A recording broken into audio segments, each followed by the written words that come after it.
Welcome to our channel. నమస్కారం. వక్రాక్షిలో ఒక వ్యాసం రాశారు. కేంద్రంలో మంత్రివర్గంలో మార్పులు చేర్పులు జరగబోతున్నాయని, పెమ్మసాని గారికి ప్రమోషన్ ఇచ్చి రామ్మోహన్ నాయుడు గారికి మంత్రి పదవి తీసేస్తున్నారని, ఇంకొక పదవి ఇచ్చే అవకాశం లేదంటూ వ్యాసాలు రాసి టీడీపీ నాయకుల్లో కార్యకర్తల్లో ఆందోళన సృష్టించే కార్యక్రమం చేపట్టింది వక్రాక్షి. దాంట్లో వాస్తవం ఎంత తెలుసుకునే ప్రయత్నం చేద్దాం. విశ్లేషణకు మనతో పాటు ఉన్నారు ప్రముఖ ఆర్థిక రాజకీయ సామాజిక విశ్లేషకులు అట్మల్ శ్రీనివాస్ గారు. వారిని మరిన్ని విశేషాలు తెలుసుకుందాం. నమస్తే సార్. నమస్కారం. సాక్షిలో వార్త, కేంద్ర మంత్రివర్గంలో మార్పులు జరగబోతా ఉన్నాయి. పెమ్మసాని గారికి ప్రమోషను, రామ్మోహన్ రెడ్డి గారిని మంత్రిగా తీసేసి ఇంకెవరికి మంత్రి స్థానం ఇచ్చే అవకాశం లేదు, ఉద్దేశం లేదు కేంద్రానికి అన్నట్టు వార్త రాసుకొచ్చారు. ఆ వార్తని ఎట్లా చూస్తారు సార్? ఇప్పుడు కేంద్ర మంత్రివర్గంలో మార్పులు చేర్పుల విషయంలో ఆ మంత్రివర్గ కూర్పు అనేటువంటిది ఆ పెద్దలిద్దరు ఆలోచనకు అనుగుణంగా ఉంటుందండి. అలాగే ఆ పార్టీకి సంబంధించి చంద్రబాబు నాయుడు గారు కూడా ముఖ్యులు కాబట్టి ఆయన వరకు ఉంటుంది. ఎవరికి ఇద్దాం, ఏం చేద్దాం అనేటువంటిది తప్ప ఇక నాలుగో మనిషికి తెలియదండి. ఆఖరి బీజేపీ అధ్యక్షుడు తర్వాత డిసైడ్ చేసిందని చెప్తారు. ఇది ఊహాగానాలు ఉంటాయి, ప్రిడిక్షన్స్ ఉంటాయి. అంటే ఇలా చేయొచ్చు, అలా చేయొచ్చు అంటే ఒకసారి ఆలోచన విధానం కోయిన్సైడ్ అవుద్ది. మీరు ఆలోచించే విధానం, నా ఆలోచించే విధానం, మీరు ఆలోచించే విధానం నేను ఆలోచిస్తే ఇద్దరితో ఒక రిజల్ట్ ఒకలాగా రావచ్చు. అలాగా నా అంచనా ఏంటంటే రామ్మోహన్ నాయుడు గారి శాఖ మారవచ్చు. ఆయన క్యాబినెట్ హోదా అలాగే ఉంటుంది. పెమ్మసాని చంద్రశేఖర్ గారికి ప్రమోషన్ అంటే ఆయన క్యాబినెట్లోకి వెళ్తారు. ఇప్పుడు ఇంకొక స్టేట్ అంటే ఒక సహాయ మంత్రి కొత్తగా ఇస్తారు.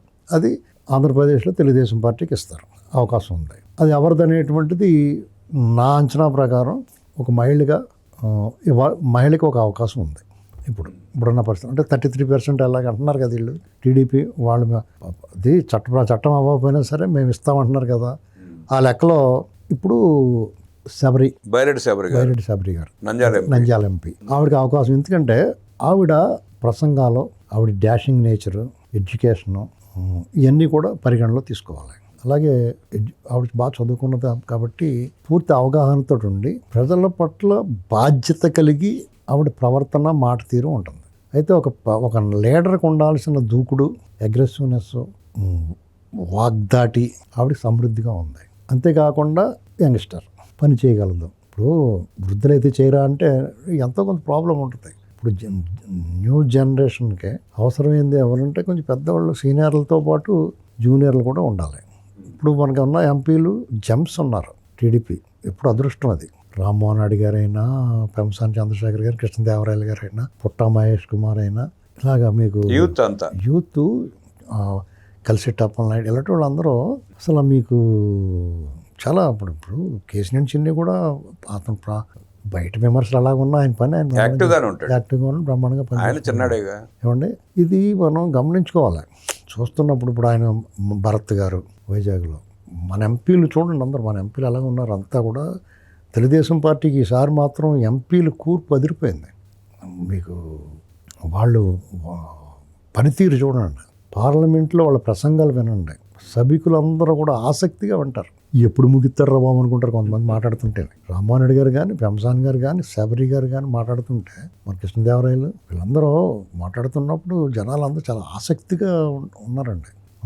వాళ్ళు కూడా చెప్పాలనుకుని చాలా దేశ ప్రజలందరికీ కూడా చాలా అర్థమయ్యేలాగా అర్థవంతమైన ప్రసంగాలు చేస్తారు వాళ్ళు. అందరూ కూడా చాలా విషయాలు ఆంధ్రప్రదేశ్ గురించి ప్రతిపక్షంలో ఉన్నప్పుడు కూడా అలాగే ఫైట్ చేశారు రామ్మోహన్ రెడ్డి వాళ్ళు ఏంటంటే కావాలని ఒక రకమైన ఆందోళన, అనుమానాలు సృష్టించిన ప్రయత్నం చేస్తారు వాళ్ళు. రామ్మోహన్ రెడ్డి గారిని ఎందుకు తీసేస్తారు?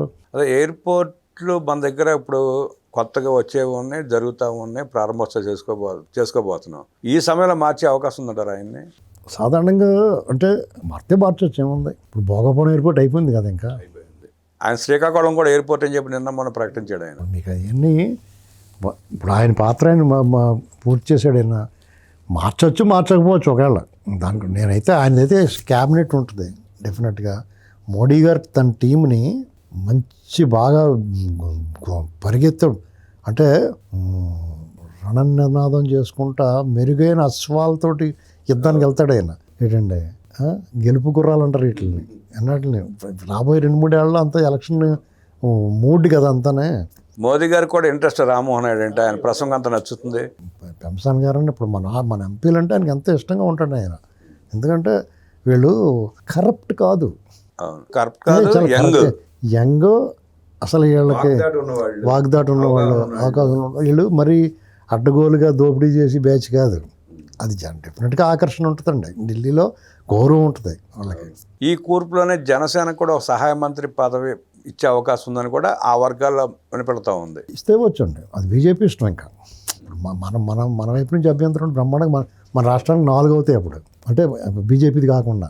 బీజేపీ కాబట్టి 4 అవుతాయి. 5 మంత్రులు అంటే హ్యాపీ. బ్రహ్మాండంగా అది ఇవ్వచ్చు, తప్పే ఉందండి. బీజేపీ నుంచి ఇంకొక జనసేన నుంచి ఇవ్వచ్చు ఒక సహాయ మంత్రి, ఎవరు వద్దంటారు? కేంద్ర మంత్రివర్గం మార్పులు చేర్పులు కాబోయే మంత్రుల గురించి మనకు అనేక విషయాలు తెలియజేసిన నరసింహ గారికి ధన్యవాదాలు తెలియజేస్తూ నమస్కారం.